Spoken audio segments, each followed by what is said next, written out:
다음 시즌을 성공적으로 보내기 위해 대표팀으로 떠난 소속팀 선수들의 경기력을 매일 관찰하곤 합니다. 우리 토트넘의 에이스라고 말할 수 있는 손흥민의 컨디션은 우리에게는 매우 중요하기 때문에 그의 경기를 분석관과 함께 모니터링하고 있습니다. 지난 아시안컵과는 달리 한국 대표팀을 새롭게 맡은 한국 감독의 전술은 매우 흥미로웠습니다. 대표팀에서 손흥민을 활용하는 것을 보고 저는 반성할 수밖에 없었으며 이렇게 생각한 이유는 바로 이것 때문입니다. 토트넘에 이어서 한국 대표팀을 성공적으로 이끌고 있는 손흥민에 대한 유럽 외신들의 관심은 단연 뜨거운데요. 토트넘의 포스테코글루 감독은 한국 대표팀에서 손흥민의 맹활약을 보고 크게 반성하고 있다는 인터뷰 내용이 외신들에게 크게 공감받고 있는 상황입니다. 자세한 내용을 월드TV와 함께 살펴보겠습니다.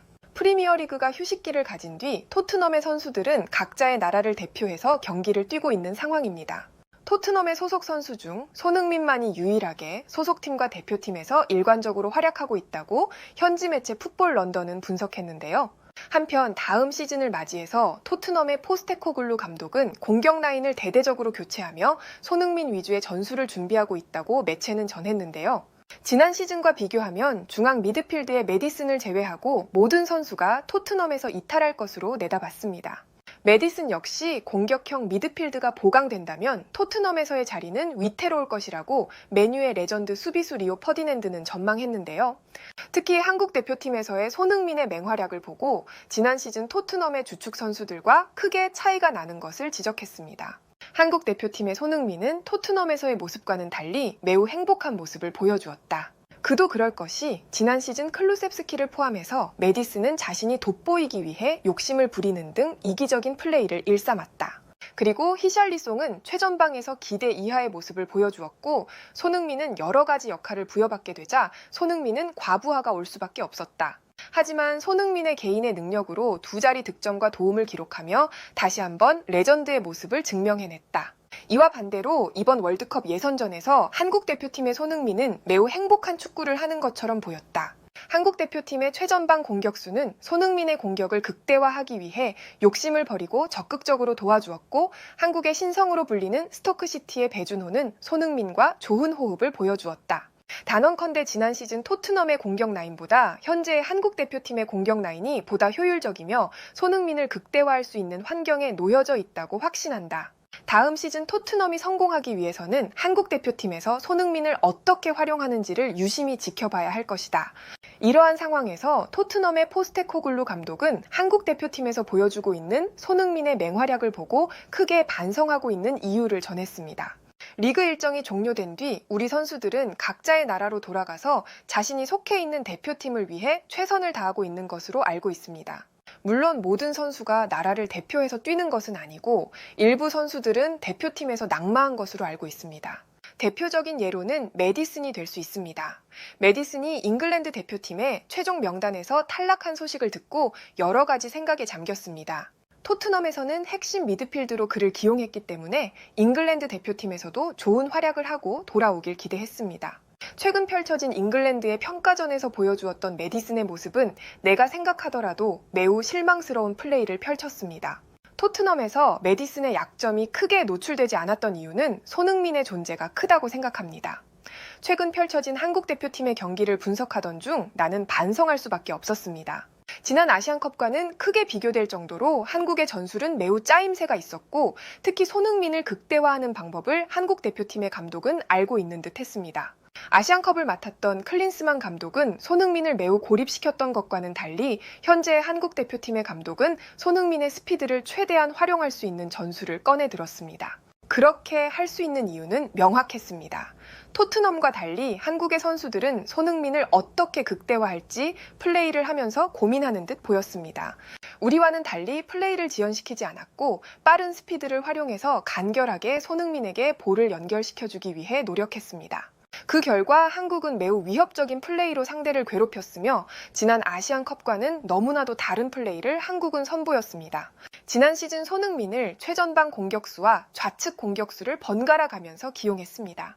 한국 경기를 지켜보며 깨달은 것은 손흥민을 어느 곳에 위치시키는 것은 크게 중요하지 않다는 것입니다. 손흥민이 침투할 수 있는 공간을 만들어내기 위해 한국 대표팀의 모든 선수들은 일사불란하게 움직였습니다. 그리고 간결한 볼 터치와 함께 최전방에서 상대 수비수들과 몸싸움을 즐겨 했습니다. 손흥민이 공을 등지고 받는 것이 아니라 상대방 골대를 정면으로 바라볼 수 있게 노력했습니다. 그러한 전술로 인해 토트넘에서보다 손흥민의 움직임과 스피드가 극대화되는 것을 보고 많은 것을 생각했고 한편으로는 반성할 수밖에 없었습니다. 이렇게나 좋은 전술을 토트넘의 전술로 만들기 위해서는 한국 대표팀의 선수들의 마음가짐을 우리는 배울 필요가 있습니다.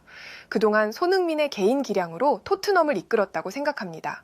한국 대표팀처럼 손흥민을 극대화할 수 있는 전술을 토트넘 선수들이 받아들인다면 우리는 다음 시즌 우승 트로피를 들어 올릴 수 있다고 자신합니다. 마지막으로 다음 시즌 우리는 대대적인 변화가 불가피해 보입니다. 지난 시즌 지나친 욕심과 개인 플레이를 했던 선수는 다음 시즌 선발 명단에서 찾아볼 수 없을 것입니다. 유능한 선수들을 많이 보강해서 손흥민의 공격력을 극대화할 수 있는 전술로 새롭게 돌아올 것입니다. 여전히 우리 팀의 공격진에는 손흥민의 이름으로 모두 채우고 싶고 그러한 지나친 욕심을 꿈꿔봅니다. 토트넘의 포스테코글루 감독은 이 같은 말을 해주었고 이와 관련된 실시간 해외 댓글을 살펴보겠습니다. 포스테코글루 감독 말처럼 지난 아시안컵과는 달리 한국 대표팀의 공격력은 폭발했으며 그러한 것은 감독의 차이라고 생각해. 클린스만 감독은 너무나도 무능했으며 그러한 감독으로 인해 막강한 우승 후보였던 한국이 탈락한 것은 감독의 영향이 얼마나 크다는 것을 알 수 있었어. 하지만 현재 한국의 감독은 손흥민을 어떻게 활용할지 매우 고민한 흔적을 엿볼 수가 있어. 한국의 최전방 공격수는 손흥민에게 효과적인 패스를 주기 위해 상대 수비수와 몸싸움을 즐겨 했고 배준호와 이강인의 존재는 손흥민의 기량을 보다 극대화해주는 윤활유 역할을 했다고 생각해. 한국 대표팀의 이러한 모습은 토트넘에서는 배워야 하며 이러한 것만 지켜진다면 손흥민의 득점력은 지난 시즌보다 폭발할 것이 분명해 보여. 최근에 한국 대표팀의 경기를 지켜보니 다가오는 월드컵의 성적이 궁금하며 단언컨대 좋은 성적을 거둘 것 같아. 프랑스의 최전방 공격수의 위치에 있는 지루의 모습이 한국팀의 공격수에서 연상이 되었어. 한국의 최전방 공격수가 파워로 버텨주고 개인기가 좋은 이강인과 배준호가 손흥민에게 좋은 패스를 연결해준다면 월드컵 본선에서 한국은 매우 막강할 것이며 경쟁력이 있는 팀인 것은 누구라도 부인하지 못할 것 같아. 과연 한국은 새로운 감독을 찾아 나설지가 궁금하며 내가 생각하기에는 현재의 감독이 손흥민을 활용하는 것을 참고해 본다면 진지하게 고민을 해봐도 좋을 것 같아. 한국 대표팀이든 토트넘이든 손흥민을 극대화할 수 있는 감독의 전술이 필요하며 그러한 것은 좋은 결과로 돌아올 것이 분명해 보여. 해외에서는 이 같은 반응을 보여주었고 좋아요와 무료 구독 그리고 알림 설정해 주시면 영상 제작에 큰 힘이 됩니다. 여러분들의 생각을 자유롭게 댓글로 남겨주시고 오늘도 시청해 주셔서 진심으로 감사드립니다. 오늘도 편안함에 이르시길 기원하겠습니다. 이상 월드TV였습니다.